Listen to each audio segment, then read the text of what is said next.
otherwise law-abiding citizens inappropriately, in my view. Mr. Chairman. Senator Cruz. If I might pose a question to the senior senator from California. In your response to Senator Cornyn, you mentioned that there's some 100 pages of the bill that specify particular firearms that if this bill were passed, Congress would have deemed prohibited. It seems to me that all of us should begin as our foundational document with the Constitution. And the Second Amendment in the Bill of Rights provides that the right of the people to keep and bear arms shall not be infringed. The term, the right of the people, when the framers included it in the Bill of Rights, they used it as a term of art. That same phrase, the right of the people, is found in the First Amendment, the right of the people to peaceably assemble and to petition their government for redress of grievances. It's also found in the Fourth Amendment, the right of the people to be free from unreasonable searches and seizures.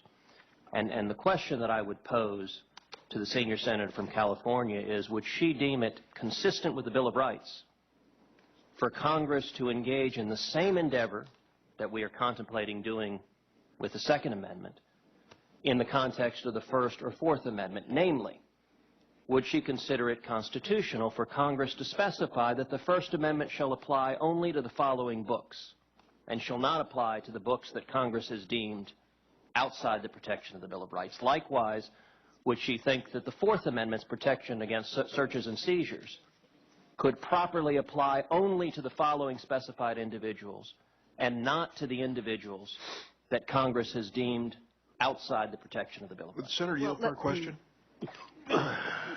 Let me just make a couple of points in response. One, I'm not a sixth grader. Senator, I've been on this committee for 20 years.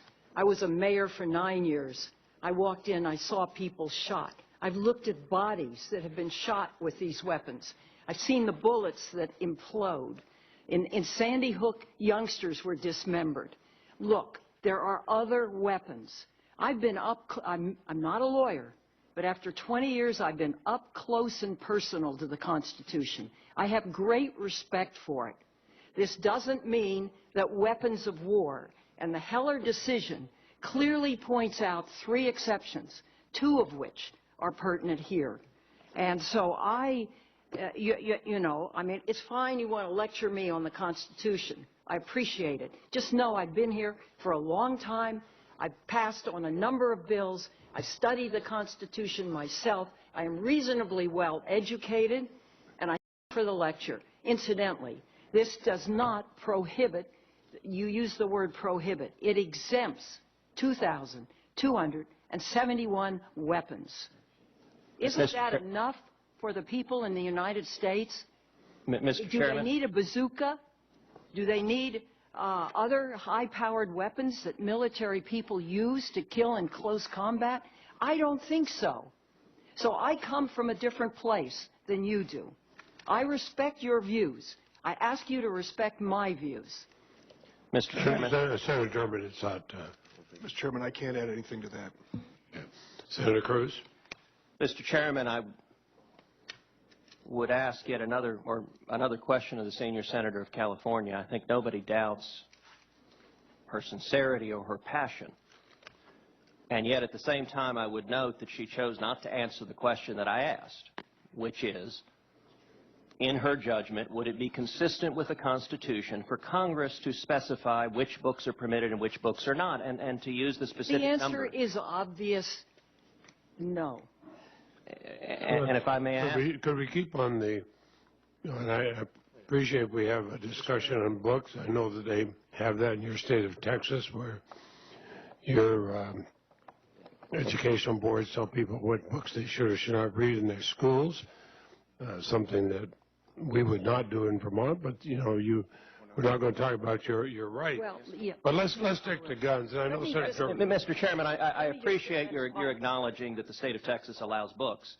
I would specify a little more. Yeah, child pornography books? Child pornography? Protected by the First Amendment? It's obvious that there are different tests on different amendments. And I think what the senator is going to point out was something that didn't occur to me at the moment. There are certain kinds of pornographic materials that would not be covered by the First Amendment. And is it the view of the senior senator from California that Congress should be in the business of specifying particular books, or for that matter, with respect to the Fourth Amendment, particular individuals who are not covered by the Bill of Rights? Sir, Congress is in the business of making law.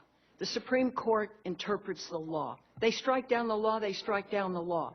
The tests in Heller, with respect to unusual weapons and two other things, I think do not cover, in other words, they cover an exemption for assault weapons. And if this is brought up before the court, if it should pass, I'm sure that argument will be made. Senator from Illinois, That's exactly the point.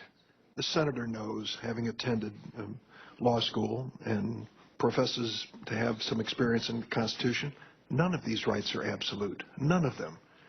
And the Heller decision goes specifically to the question of this amendment and tells us, when they were asked in the Heller decision, a panel, Heller 2, a panel of Republican-appointed judges rejected a Second Amendment challenge to D.C.'s assault weapons ban and magazine limits. A Second Amendment challenge. The D.C. Circuit Court held that such laws, quote, do not effectively disarm individuals